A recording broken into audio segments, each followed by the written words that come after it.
আসসালামু আলাইকুম। Shopify app ডেভেলপমেন্টের ধারাবাহিক টিউটোরিয়ালে আপনাকে স্বাগতম। গত পর্বে আমরা দেখছিলাম কিভাবে কমান্ড লাইন ব্যবহার করে এবং শপিফাই সিএলআই ব্যবহার করে আমরা একটি অ্যাপ তৈরি করতে পারি। আজকের এই পর্বে আমরা দেখব আমাদের তৈরিকৃত সেই অ্যাপ কিভাবে আমরা রান করতে পারি এবং আমাদের স্টোরে ইনস্টল করে সেটা প্রিভিউ করতে পারি। তো চলুন শুরু করা যাক। তো শুরুতে আমাকে যা করতে হবে, আমাদের প্রজেক্টের ফোল্ডারটি ওপেন করে নিতে হবে এবং এখান থেকে টার্মিনাল ওপেন করে নিতে হবে। টার্মিনালটা ওপেন করার পর আমরা যদি এখানে কমান্ড লিখি শপিফাই অ্যাপ দেভ, এটি হলো শপিফাই অ্যাপ রান করার কমান্ড। সো এই কমান্ডটা আমরা রান করার পর আমাদের কম্পিউটারে একটা লোকাল সার্ভার তৈরি হবে এবং সেই সার্ভারের আন্ডারে আমাদের যে শপিফাই অ্যাপটা আছে সেটা রান করবে। সো এটা তৈরি হতে কিছুক্ষণ সময় লাগতে পারে, কিছু সময়।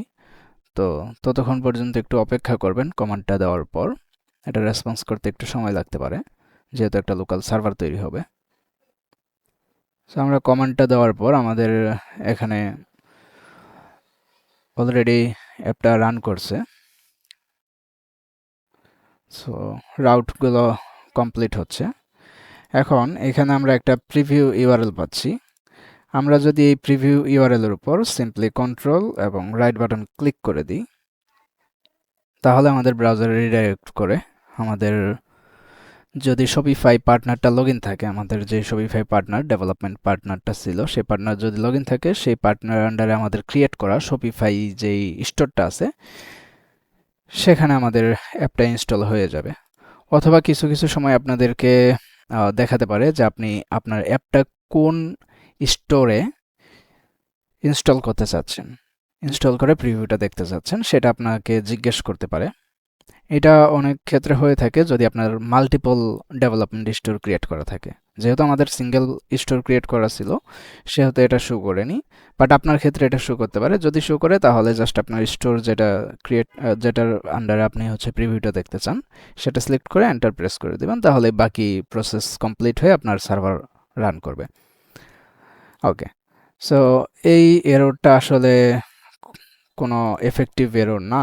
আমরা যদি জাস্ট রিলোড দিই, এটা আমাদের সার্ভারটা রান করার পর এখানে ব্রাউজারে আসলে লোড হয়ে আসতে পারেনি, সেজন্য এররটা আসছে। সো আমরা রিফ্রেশ দেওয়ার পর আমরা একটা অ্যাপ দেখতে পারতেছি। আমাদের এই যে অ্যাপের নাম, আমরা যে টিউটোরিয়াল অ্যাপ নাম দিছিলাম সেই নাম, এবং এখানে একটা অ্যাপের ড্যাশবোর্ড দেখতে পাচ্ছি। এখানে আমরা দুইটা পেজ দেখতে পাচ্ছি, একটা পেজ হোম এবং একটা পেজ এডিশনাল। তো এই পেজগুলো কিভাবে আমাদের জন্য এই ডিজাইনগুলো রেন্ডার করতেছে, এই সেকশনগুলো রেন্ডার করতেছে,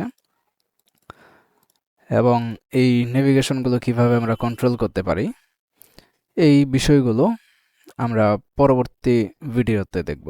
পরবর্তী ভিডিওতে আমরা এই কন্টেন্টগুলো কিভাবে রেন্ডার করতে হয় এবং অ্যাপের যে ফোল্ডার স্ট্রাকচার ছিল সেটার ডিটেইল আলোচনা করব। তো আজকের এই পর্ব এখানেই শেষ হচ্ছে। ইনশাল্লাহ পরবর্তী পর্বে আমরা যা আলোচনা করলাম তা দেখব। আপনাদের যদি ভিডিওটি ভালো লেগে থাকে তাহলে একটা লাইক এবং শেয়ার করে দিবেন, এবং কোনো প্রশ্ন কিংবা কিছু জানার থাকলে অবশ্যই কমেন্ট করতে ভুলবেন না। ধন্যবাদ।